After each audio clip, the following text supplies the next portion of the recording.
All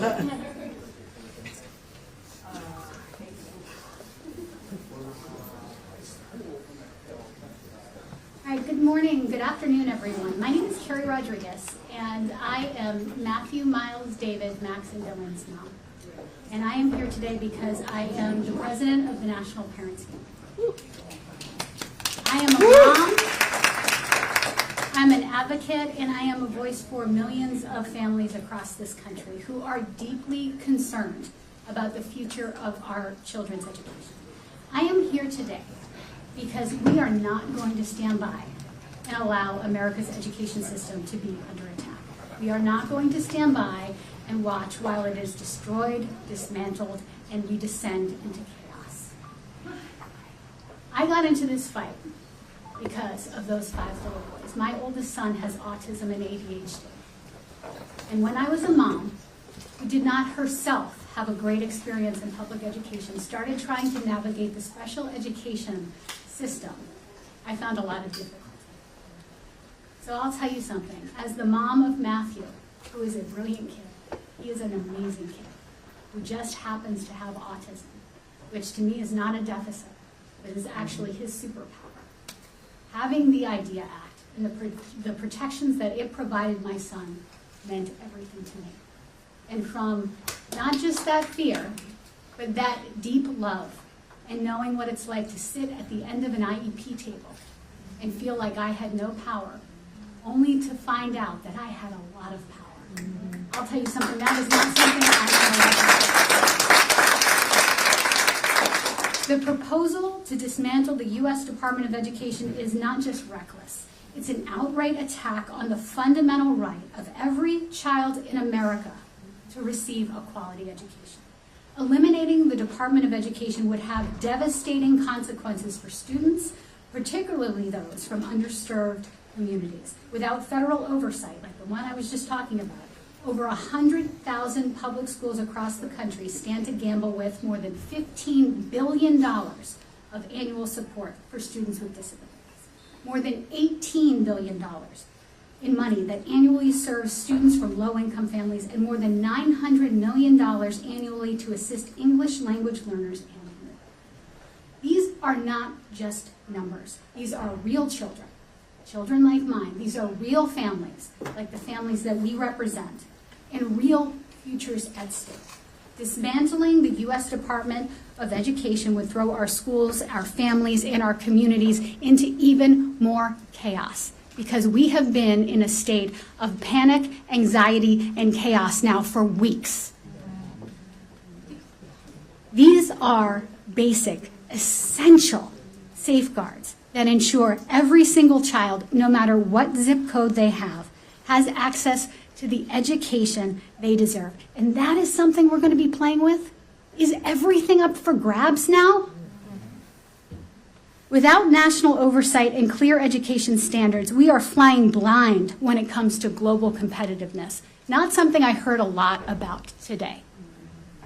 Our American public education system is a strategic national asset. I hear folks talking in the Ed Workforce Committee about worrying about China and India and our ability to compete on the field of AI and technology, and if our kids are prepared. I am hearing nothing about that and protecting that very critical asset that means everything to the future of our national economy and our national security. We are weakening our workforce. We are weakening our economy. We are weakening our national security. We cannot afford to let political ideology take precedence over the needs of our children and the future of this nation. That is why today I am calling on senators to stand up for our nation's families and the future of our children.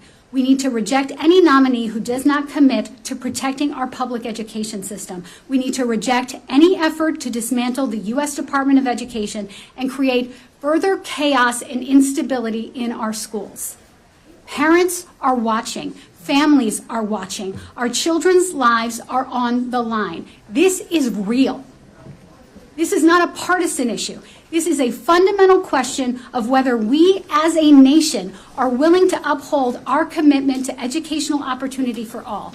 And there are really important, serious serious things we need to do. We do not need to manufacture a crisis. We have a literacy crisis in this country.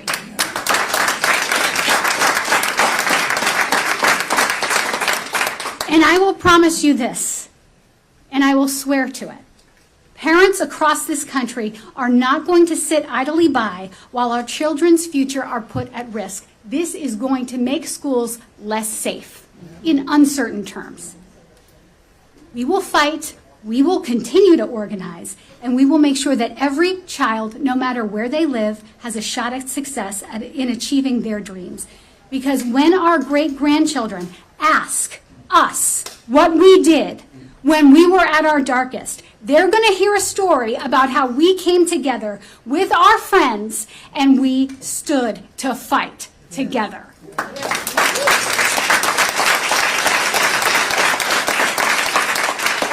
So now I'm going to welcome our dear friend who is another champion for children, for kids across this nation, and most importantly, our favorite dad from Connecticut, the Senator Chris Murphy. Thank you very much, Carrie. Thanks everybody for being here today.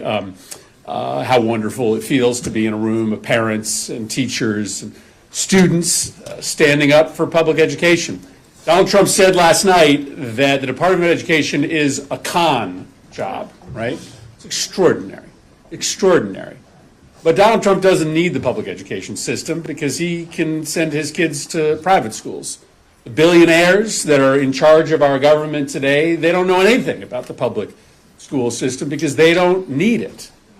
But there are tens of millions of families all across this country who can't send their kids to private schools, who rely on good quality public schools. And over again, they tell us that they want us to invest in and fix public schools. Not in blue states, not in purple states, but in blue states, purple states, and red states.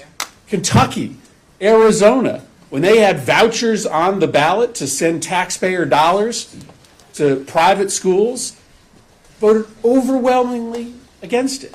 And that's important because what are they trying to do with the closure of the Department of Education? Well, it's not what they say, right? They say, well, we want the federal government to get out of the business of micromanaging teachers and administrators. Well, what did Linda McMahon say to me in our exchange in the committee?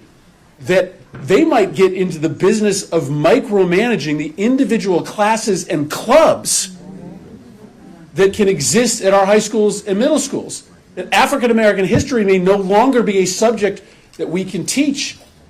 That the Black Engineering Club may be purged from existence. That's micromanaging, right? That's micromanaging. But the other agenda here, the real agenda, is to just ship our public schools off to the highest bidder. Right? The private equity industry is furious that it hasn't gotten its mitts into elementary schools, right? Like they have into every other sector of our economy. They are raising money as we speak, getting ready for the big privatization of our elementary schools and our middle schools and our high schools. And so the agenda is not to empower teachers and administrators because, in fact, they are planning to micromanage our teachers and administrators. You heard Linda McMahon say that today. The real agenda is to ship our schools off to Wall Street and whoever is willing to pay the highest price.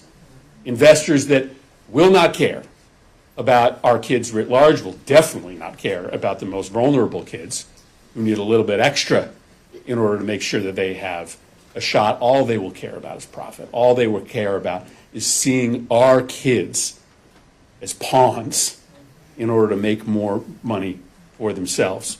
So I'm really thrilled to be here with all of you today. I'm voting hell no on Linda McMahon to be Secretary of Education. And I'm going to do everything I can as this nomination moves through the committee and speeds to the Senate floor to expose what the real agenda is here. I'm so proud to be here with all of you, to be here with somebody who stood up for kids every day as Secretary of Education, Arne Duncan. And I think I'm going to turn this over next to another parent to talk about the stakes, Ethan Ashley.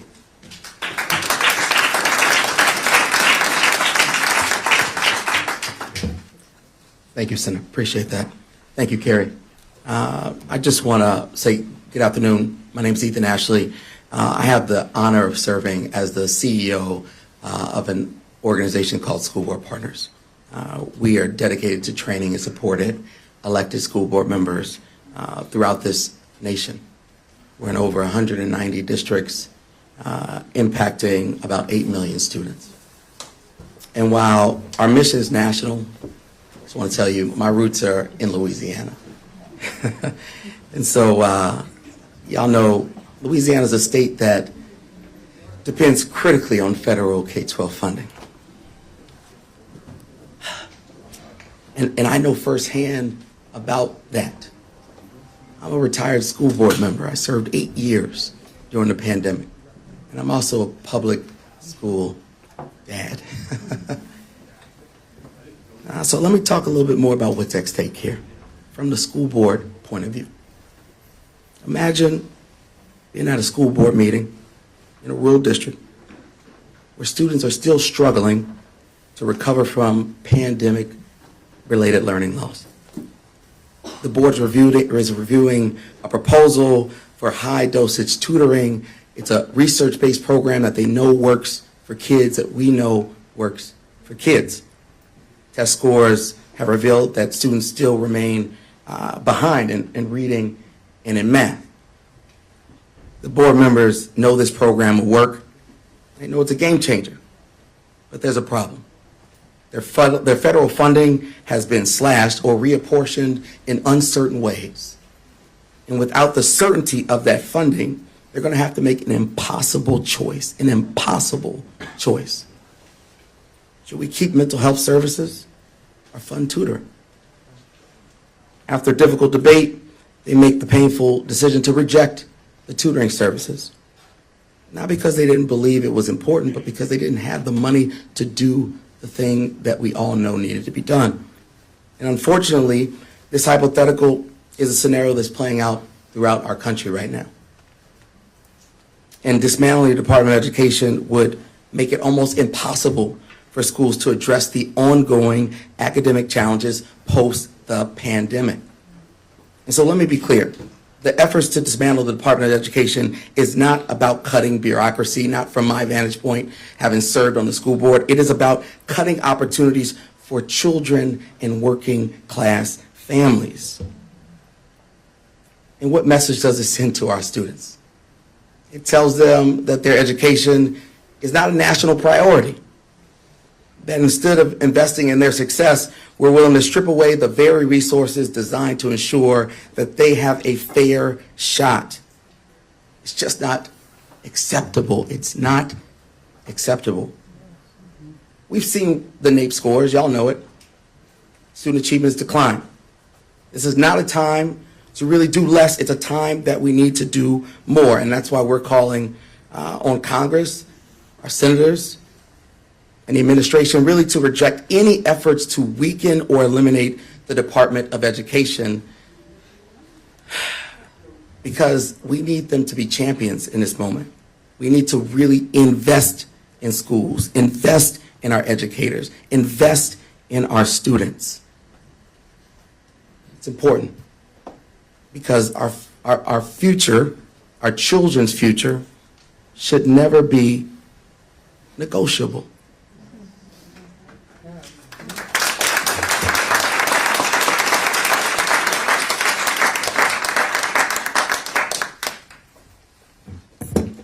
Hello. I won't say good afternoon because it doesn't feel like such a good afternoon when you're as concerned about public education as I am as a mom.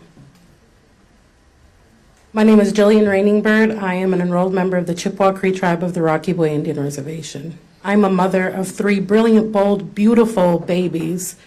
My 21-year-old baby, Monet, my would-be 12-year-old baby, Jayla, who was in a wheelchair, who is now in the realm of our ancestors, and my 6-year-old CJ, my adopted baby. I'm here today to advocate on behalf of my girls, the disabled community, and then of course my Indigenous communities.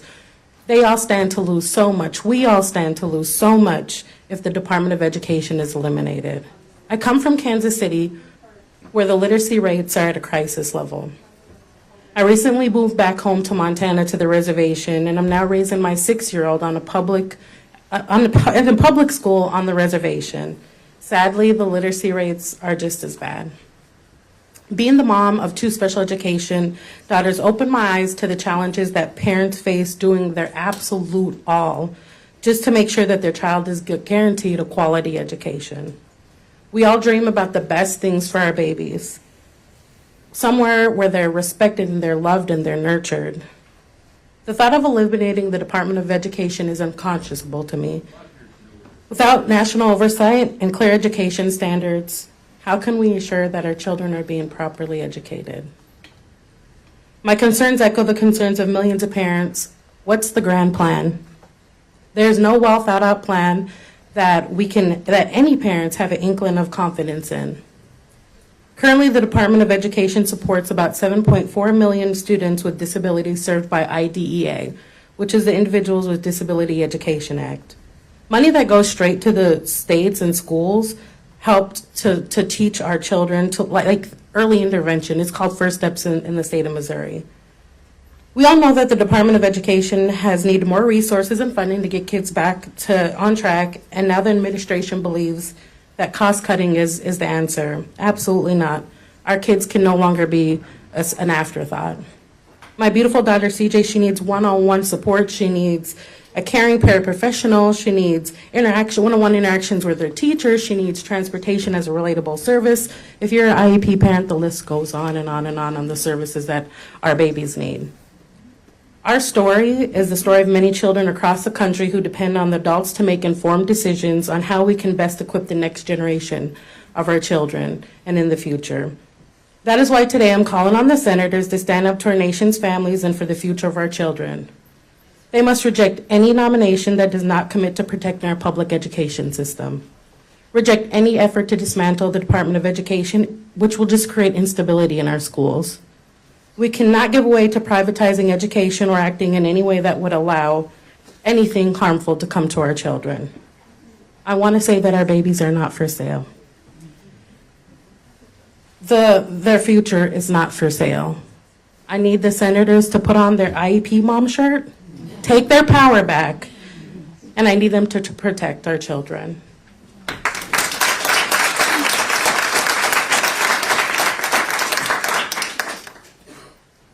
Hello, everyone. First, thank you all for being here. My name is Joseph Tadros. I'm a 12th year math and science teacher and a team supervisor in Brooklyn, New York. Thank you. I know my students are happy that might not be in class today, but I'm really happy to be here today. Over 12 years, I've been an active member of Educators for Excellence, which is a national teacher-led advocacy group with tens of thousands of members across the country.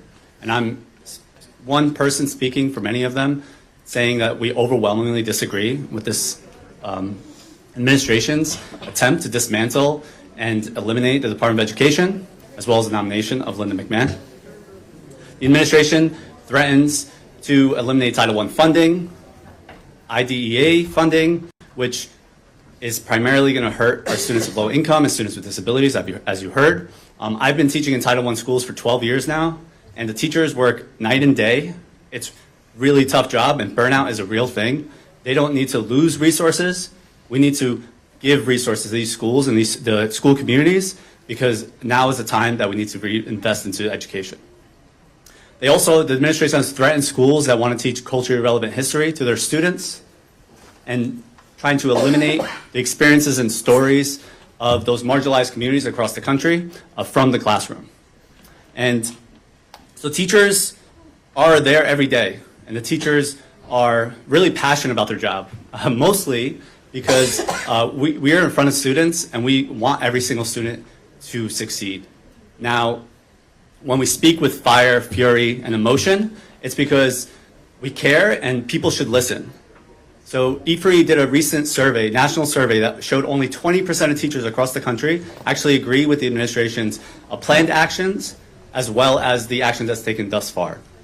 So the slashing of education funding, designating certain curricula for schools, and the possibility of dismantling the Department of Education is not what teachers want.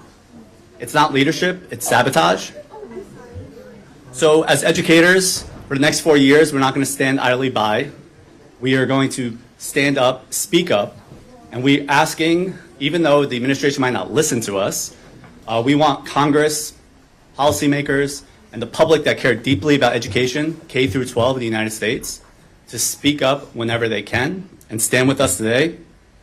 Because reject these harmful policies, because we need to reimagine, reinvest, and rethink education throughout the country from K through 12 and not dismantle it. Thank you.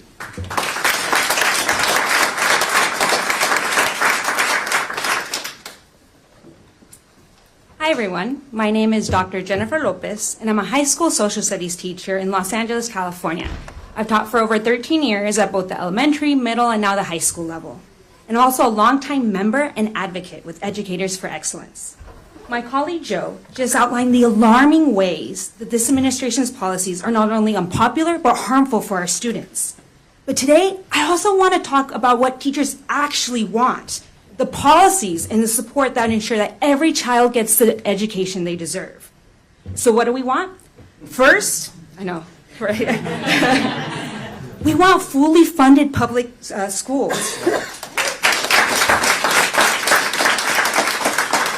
As educators, we support Title I funding and IDEA funding to ensure low-income students and students with disabilities get the supports they deserve.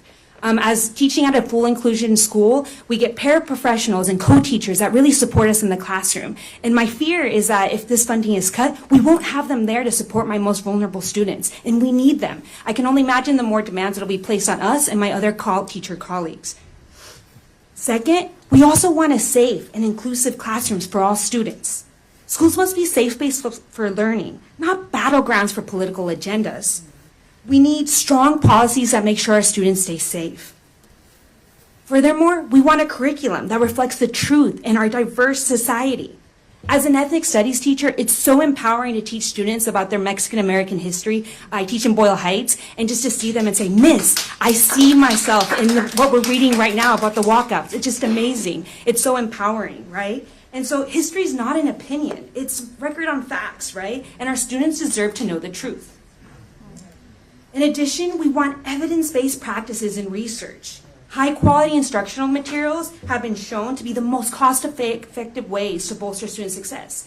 Yet most students aren't getting them. So let's use the research, let's use it in the data to help us support our most vulnerable populations. Furthermore, we want real solutions to student debt. Many of my colleagues, teacher colleagues, friends, really depend on the Public Service Loan Forgiveness Program to not worry and have another cost. Right? Living in LA, I have to pay for rent and gas and housing, and thinking about all those pieces is really like, it's a burden. And to now know that a lot of my friends are saying, like, if we don't have this is another cost that we have to do. And teachers, we already don't get paid enough, right? So it's just another thing to have to worry about. Lastly, we want investment in teacher leadership and career pathways. Teachers, we're on the front lines of education with your students day in and day out. And we need policies that empower us, that have true professional learning, and create meaningful career advancements so that we don't leave the classroom. So in closing, we're here today to not just reject this administration's harmful policies, but to demand something better. Teachers don't need politics in the classroom. We need fully funded schools, we need safe and inclusive learning environments, evidence-based policies, a commitment to telling the truth in our classrooms. We call on Congress, state leaders, and the next Secretary of Education to listen to teachers and put our students first. Most of all, as Joe mentioned it earlier, we must reimagine public education rather than dismantle it. If Congress really cares about our students, they should invest in our schools rather than strip them of resources. Thank you so much.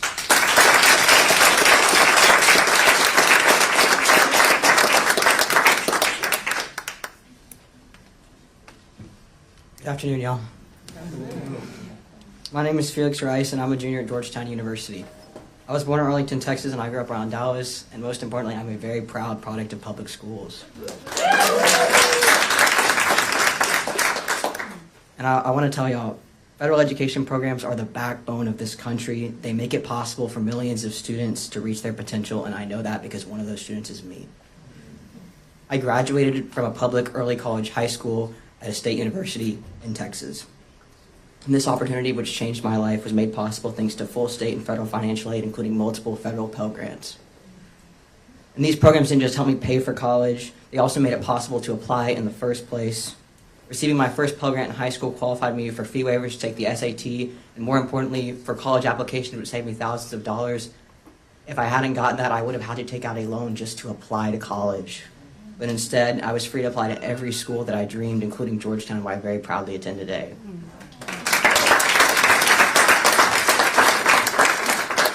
The opportunities that I've had, opportunities that I never imagined, exist because of investments in students like me. But Trump and Linda McMahon, they don't care about us. They don't care about the student that's working multiple jobs to pay their tuition. They don't care about the student that's going to be the first in their family to graduate college. They don't care about the student who had to fight centuries-long systems of inequality just to get an equal public education in the first place. They're not looking out for us. They're looking out for billionaires. Trump doesn't want to eliminate the Department of Education to get rid of bureaucracy. He wants to line his pockets and the pockets of his buddies. He wants to pull resources from students, teachers, and public schools to serve the corporate elite. Do you really think Donald Trump knows what it's like to wonder if you can afford to fund your dreams? We don't need someone who paid someone else to take their SAT to make it more difficult for working class kids to go to college.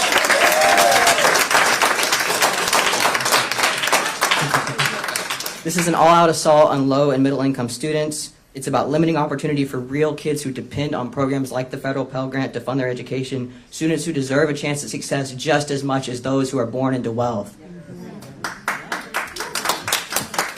It is a choice designed to make it harder for people to afford college, a choice to gut programs that help young people succeed, a choice to dismantle the very foundation of opportunity in America. Teachers will lose their jobs. Schools will struggle with fewer resources, and students, especially those from working class backgrounds, will face even greater barriers to chasing their American dreams. We cannot let Trump and his administration sell out students to benefit the corporate elite. The future of this country is not for sale. We have to fight to protect Pell Grants, to protect public education, and protect opportunity for all of us. Thank you.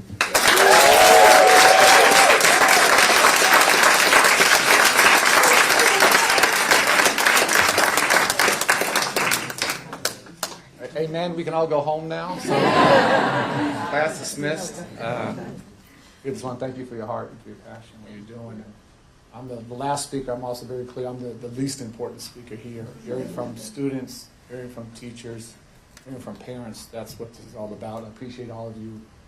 Hopefully your class will understand you missing a day. Heck of a lesson to come back and talk about tomorrow, what you guys are doing. But this is sort of who we are. And I want to say a couple things and sort of open up to your questions.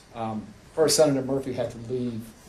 I can't overstate how important he is to our country right now. As we search for a center of gravity, my personal opinion is he's at the center of that. He understands what's at stake. He is not an alarmist guy, but he knows we're at a critical juncture, not just in education, but for our democracy. He's fighting every day, every second to help us. So whatever we can do to support him, we need to do this. He and I met very tragically. He was a young senator then, right after the Sandy Hook massacre in Newtown, Connecticut. That was my worst day here in DC. That was President Obama's worst day. He and I met, sitting on a bus, talking to teachers after that aftermath. Never imagined 20 babies, 5 teachers and a principal being killed. And he was right there on the front lines, not ducking the smoke. He's doing the same thing today. So I know his heart, I know his character. Those experiences will stay with us the rest of our lives. And the fight to protect kids, the fight to protect our country, these things are not disconnected. So I just want to thank him. I want to start with a quick little history lesson. I think history matters. I think truth matters. A little quick history, I promise it won't be long, of Republican leadership on education at the presidential level. Go back to our nation's first Republican president, President Abraham Lincoln. He created land-grant colleges, transformational, during the Civil War. During the Civil War. Fast forward to the last 70 years, every single Republican president has understood that education was in our nation's interest. It was a national interest. Eisenhower created the first federal role, the Department of Health, Education, and Welfare, and pushed for greater STEM education following Sputnik. Pell Grants. Talked about Pell Grants. The most important thing that's ever happened. Guess who signed that law? Nixon. President Nixon signed Pell Grants into law.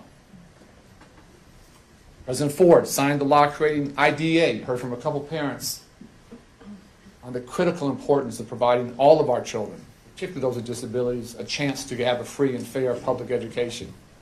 That was President Ford. Reagan released the report, A Nation at Risk. First President Bush convened all the governors in Charlottesville and pushed many states to raise standards because so many states had abominably low standards. Second President Bush passed No Child Left Behind, the most far-reaching education accountability law in history, with bipartisan support. So I just say all this because I think context is important, because what's going on today is different than anything that has ever happened before. If you heard repeatedly, this is not about left or right or R or D. That's not the fight today. Education should be the ultimate bipartisan and nonpartisan issue.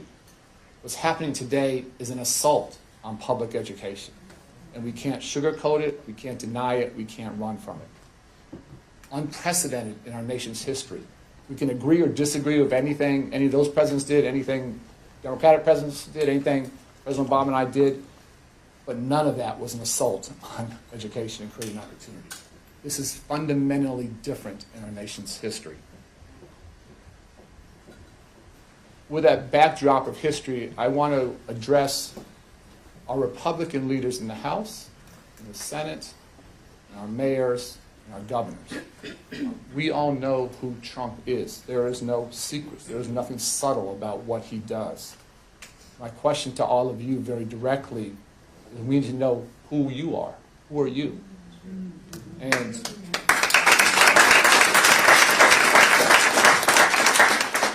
we all took an oath to serve the public.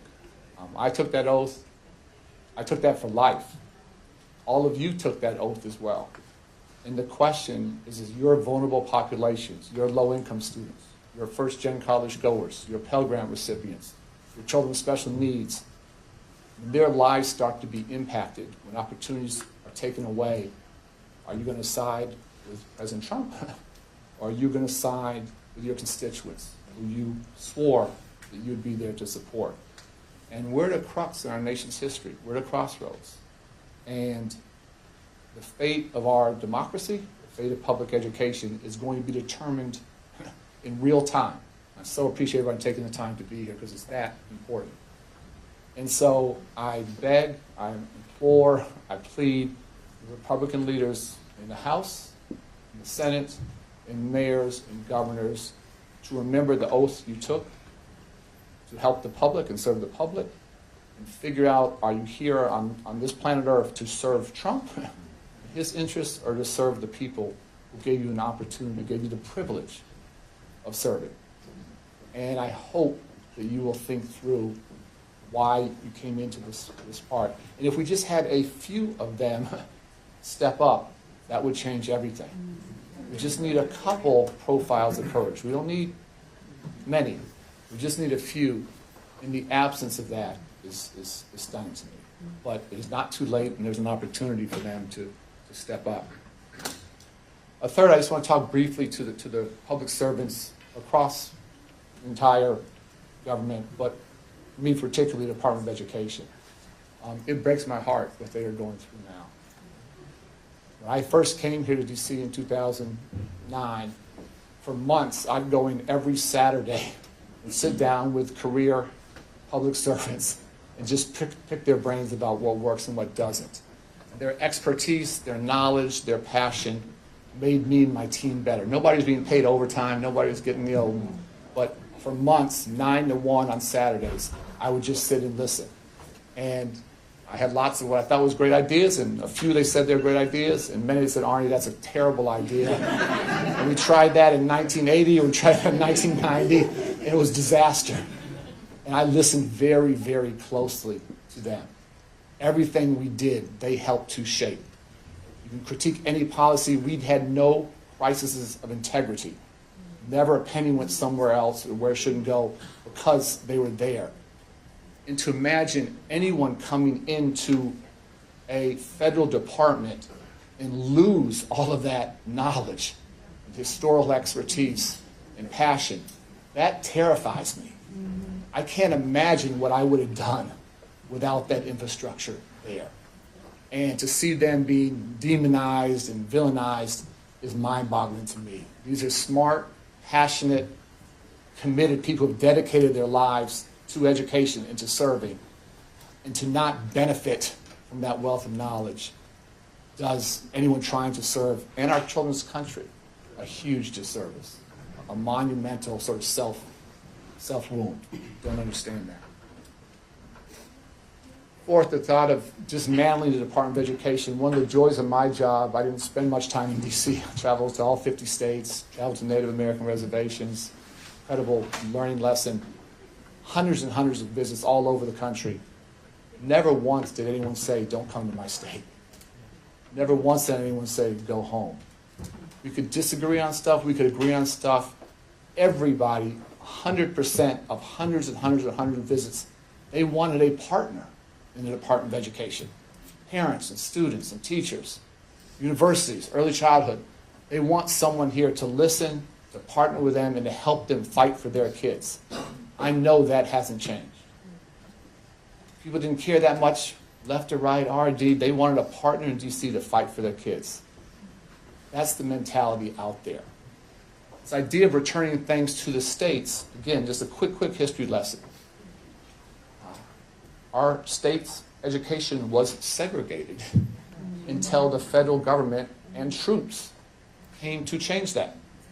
There was not some golden age of state control. Prior to IDEA, children with special needs were denied access to public schools. Senator Harkin talked to me a lot about his brother, who was deaf, who could not go to public school. We know how low many state standards were, incredibly low.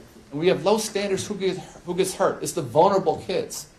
The elite kids are going to do fine. It's the kids who are being lied to and their parents told you're on track to be successful, and you're not even close. That's who gets hurt. So having a federal role to force states to integrate, to force states to educate all kids, to challenge states to raise standards, not lie to them, critical federal role. And to act like we can just walk away from that and things are going to be okay, that's not what history tells us. That's not what's happened. Final two things. I heard there's some chaos at Linda McMahon's confirmation or nomination hearing. I can assume everyone else that Trump is nominating is going to go through. So I assume, just being honest with you, that will probably happen. And what I would just say to her is that, I mean this from the bottom of my heart, I want her to be successful. I have no desire in her failing, because if she fails, our kids get hurt. And that I hope, like I challenge Republican congressmen and senators, I hope she looks in her heart and sees an opportunity to do the right thing by Felix and the tens of millions of students like Felix who just want a chance. And if she is prepared to do that, and again, I mean this so sincerely, I would do anything I can to help her, because I want her to win. I want her to be successful. But if she comes and has no control or just kowtows to what she's being told by Trump and Musk, then that's not just educationally a disaster, it is morally bankrupt. She has to look in her heart and her soul and decide which way to go. But if she chooses to support and help public education, I will do anything I can to help her be successful. And the final thing I'll say is that it's important not to give in or, and this is, people don't really understand this, not to believe Trump's lies. If you're trying to shrink the federal government, the U.S. Department of Education is actually the smallest agency there. That's not the place you would start. If you're trying to shrink the federal footprint, you wouldn't be dictating what clubs or what curriculum you could have. It's not honest. If Musk is actually trying to reduce federal spend, he would not take $400 million for Tesla to get a contract, as you saw yesterday. So this is a grift. It is a scam. It is a fraud. And it is an all-out assault on public education. And collectively, we're in the fight of our lives. And I'm not a scared guy. I deal with gun violence every day in Chicago. I have for the past 8 years. I'm scared for our country. I'm scared for our children. I'm scared for our democracy. And we have to find ways to come together, have a little courage, push back, fight back, to give our country a chance for the next 5 decades. I thank all of you for your support. I want to thank all of our speakers for their heart and for their passion. And together, despite the real fear I feel, I'm not going to sugarcoat that, I deep down have a lot of hope. We have so many great people here in this room and across the country who want something better for our country. And collectively, we got to win. Thank you so much.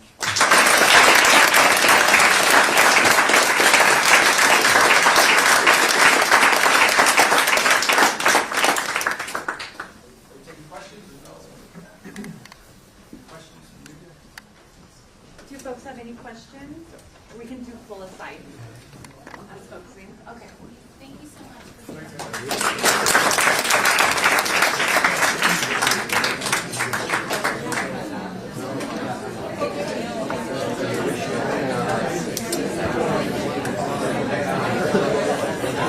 You get alerts from Delta. I don't have a flag, which is why I'm getting alerts from Delta. Because alarm. But I get alerts for everybody. No.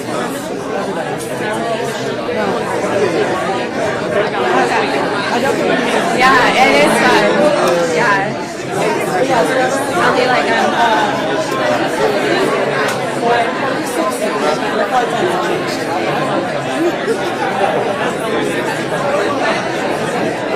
Are you on Delta?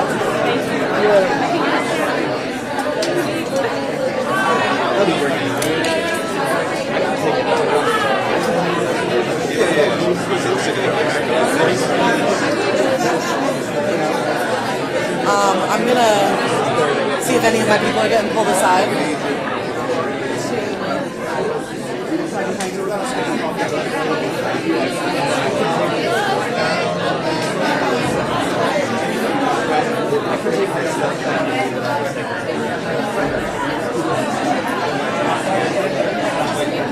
that real.